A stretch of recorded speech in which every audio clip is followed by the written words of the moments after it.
जय हिंद एवरीवन। बिहार विद्यालय परीक्षा समिति ने डीएलएड के लिए नोटिफिकेशन जारी किया है। आप देख सकते हैं 2025 से 2027 जो सेशन है इसमें नामांकन के लिए जो आवेदन की तिथि है वो दे दी गई है। यहाँ पे देख सकते हैं आप, उक्त प्रवेश परीक्षा हेतु ऑनलाइन माध्यम से दिनांक 11/1/2025 से 22/1/2025 तक आवेदन आमंत्रित किए जाते हैं। इसका मतलब हो गया कि 11 जनवरी से 22 जनवरी के बीच आप आवेदन कर सकते हैं।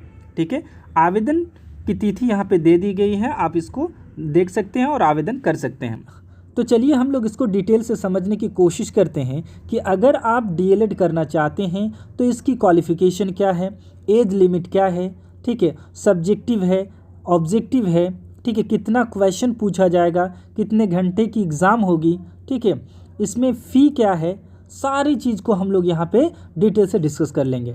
ठीक है, और एक और इम्पॉर्टेंट बात, अगर आप डीएलएड करना चाहते हैं तो आप लास्ट डेट का इंतज़ार मत करें। कल से फॉर्म अप्लाई शुरू हो रहा है ऑनलाइन, यानी 11 जनवरी से। तो आप जो है 11 जनवरी से 22 जनवरी के बीच, ठीक है, जितना जल्दी हो सके आप फॉर्म को अप्लाई कर लेंगे। तो चलिए हम लोग डिटेल से डिस्कस कर लेते हैं। यहाँ पर आप देख सकते हैं प्रारंभिक शिक्षा का डिप्लोमा यानी डीएलएड अध्यापक शिक्षा का 2 वर्ष का व्यावसायिक कार्यक्रम है। यानी डीएलएड 2 वर्षीय कार्यक्रम है, यानी 2 वर्ष का कोर्स है। अगर आप डिप्लोमा कर लेते हैं तो आप प्रारंभिक शिक्षक बन सकते हैं। ठीक है, 1 to 5 के लिए आप एलिजिबल हो जाएंगे।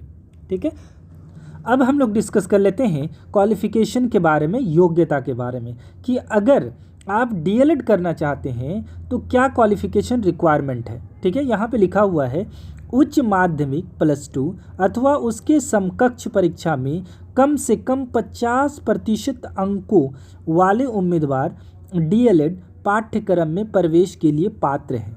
यानी अगर आपने इंटर कर लिया है 50% अंकों के साथ, यानी अब अगर इंटर में 50% अंक प्राप्त कर लिया है, ठीक है, तो आप डीएलएड कर सकते हैं, डीएलएड का फॉर्म अप्लाई कर सकते हैं। इसमें छूट भी दिया गया है, नीचे आप देख सकते हैं, नामांकन हेतु सभी आरक्षित कोटि, ठीक है, आरक्षित कोटि उम्मीदवारों के लिए आहर्ता अंकों में 5% छूट दी जाएगी।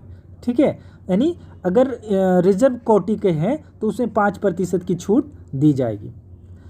ये रहा क्वालिफ़िकेशन। उसके बाद अगर हम लोग उम्र सीमा की बात कर लें, एज लिमिट की, ठीक है, तो मिनिमम जो एज लिमिट है वो 17 वर्ष है।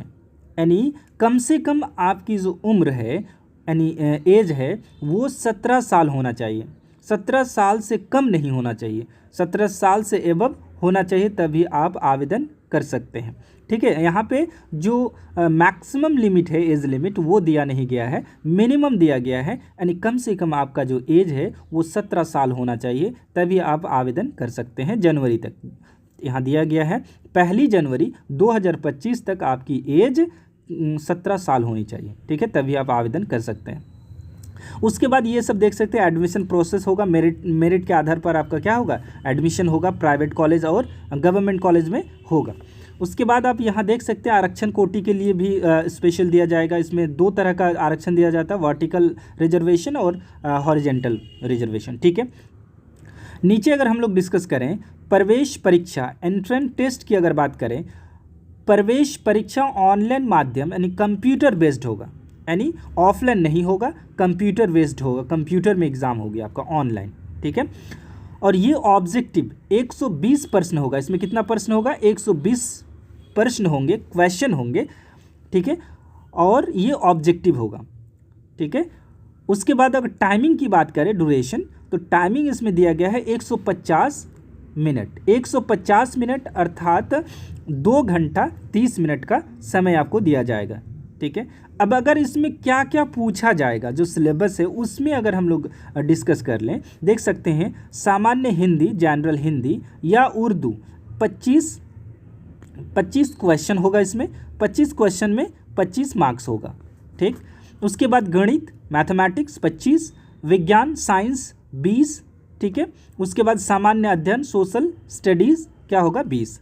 ठीक है, ये सब सिलेबस है। इधर और हम लोग डिस्कस कर लेते हैं। इधर आप देख सकते हैं कि यहाँ पे दिया गया है आपको कि उसके बाद सामान्य अंग्रेजी जनरल इंग्लिश की बात करें तो ये भी 20 होगा। उसके बाद लॉजिकल और एनालिटिकल रीजनिंग भी आपका यहाँ पे क्या होगा 10 मार्क्स का होगा। तो टोटल 120 क्वेश्चन है और 120 मार्क्स भी दिया जाएगा, यानी हर एक क्वेश्चन पर 1 मार्क्स दिया जाएगा। ठीक है, प्रत्येक सही उत्तर के लिए 1 अंक दिए जाएंगे। ठीक है, अब न्यूनतम क्वालिफिकेशन जो मार्क्स है, यानी अगर आप एंट्रेंस टेस्ट देते हैं तो इसमें कितना मार्क्स आपको गेन करना होगा, कितना मार्क्स लाना होगा कि आप क्वालिफाई कहलाएंगे। तो यहाँ पे दिया गया है कि अगर आप जनरल कैटेगरी के हैं तो यानी अनारक्षित श्रेणी के लिए 35% मार्क्स लाना होगा जो अनरिजर्व्ड है। ठीक है, और रिजर्व कैटेगरी के लिए यहाँ पे दिया गया है 30%। कितना परसेंट दिया गया है? 30% अगर आप रिजर्व्ड कैटेगरी में आते हैं तो। ठीक है, तब आप क्वालिफाई करेंगे। उसके बाद गवर्नमेंट या प्राइवेट कॉलेज में आपका एडमिशन होगा डीएलएड के लिए। ठीक है, अब अगर आप आवेदन करते हैं तो उसमें फ़ी कितना लगेगा आपको। ठीक है, तो यहाँ पे दिया गया है अगर आप जनरल कैटेगरी में आते हैं, ठीक है, ईडब्ल्यूएस में आते हैं, पिछड़ा वर्ग, अत्यंत पिछड़ा वर्ग यानी बीसी ईबीसी में आते हैं तो आपको 950 रुपये लगेगा। ठीक है, अगर आप एसटी एससी में आते हैं यानी अनुसूचित जाति और अनुसूचित जनजाति या दिव्यांग में आते हैं तो आपको 760 रुपये लगेगा। ठीक है, यहाँ पे आप देख सकते हैं ऑनलाइन परीक्षा आवेदन पत्र भरने की विधि एवं परीक्षा आवेदन पत्र समिति की वेबसाइट पर अपलोड करने का जो तरीका है वो यहाँ पे दिया गया है सारा चीज़। ठीक है, कैसे आपको रजिस्ट्रेशन करना है, ठीक है, फॉर्म भरना है, ठीक है, परीक्षा शुल्क का भुगतान करना है, वो सारा चीज़ यहाँ पे दिया गया है। आप कैफ़े में जाके भी भर सकते हैं। कैफ़े में जाइएगा तो उसमें गलती होने का चांस कम रहता है। खुद से भरने से होता है कि कभी कभी प्रॉब्लम हो जाती है। ठीक है, तो आप कैफ़े में जाके आराम से भर सकते हैं। तो यहाँ पे आप देख सकते हैं डॉक्यूमेंट्स आपको कौन कौन सा अपलोड करना होगा। प्रमाण पत्रों का अपलोड करना, ठीक है, मैट्रिक 12th का प्रमाण पत्र एवं अंक पत्र जन्म तिथि के लिए आपको लिया जाएगा। इंटर 12th का प्रमाण पत्र एवं अंक पत्र। ठीक है, अगर आप कैटेगरी में आते हैं जैसे अनुसूचित जाति अनुसूचित जनजाति के उम्मीदवारों के लिए साक्ष्य प्राधिकार द्वारा निर्गत जाति प्रमाण पत्र। ठीक है, तो यहाँ पे जाति प्रमाण पत्र अगर एसटी एससी कैटेगरी का आप हैं तो आपको जो जाति प्रमाण पत्र देना होगा, या अत्यंत पिछड़ा वर्ग ईबीसी में आते हैं ओबीसी में आते हैं तो सबका जो कैटेगरी है जाति प्रमाण पत्र का वो आपको क्रीमिलियर रहित तो वो आपको देना होगा। ठीक है, अगर आप किसी कैटेगरी में आते हैं तो उसके लिए जो डॉक्यूमेंट्स लगता है वो आपको देना होगा, तभी आप रिजर्वेशन कैटेगरी में आएंगे और आपको रिजर्वेशन का बेनिफिट मिलेगा। ठीक है, तो ये सारा चीज़ है। ज़्यादा इम्पॉर्टेंट चीज़ है कि इसका डेट कब है। ठीक है, तो डेट मैंने आपको बता दिया कि 11/1/2025 से 22/1/2025 तक आवेदन आप कर सकते हैं। उसके बाद इसमें कितना रुपया लगेगा, इसका सिलेबस दे दिया, और ये 2 वर्ष का कोर्स है।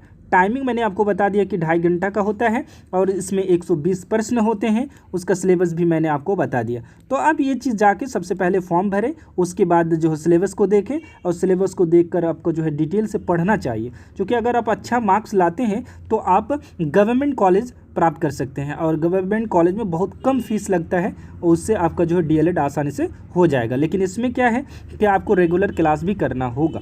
ठीक है, और प्राइवेट कॉलेज में एडमिशन लेते हैं तो लगभग आपको जो है 1,20,000 फ़ी देना होगा, और गवर्नमेंट कॉलेज में करते हैं तो बहुत कम फ़ी में आपका एडमिशन हो जाएगा, और पूरा 2 साल का कोर्स भी बहुत कम फ़ी में आपका हो जाएगा। तो आप जाएं, फॉर्म भरें। ठीक है, थैंक यू वेरी मच।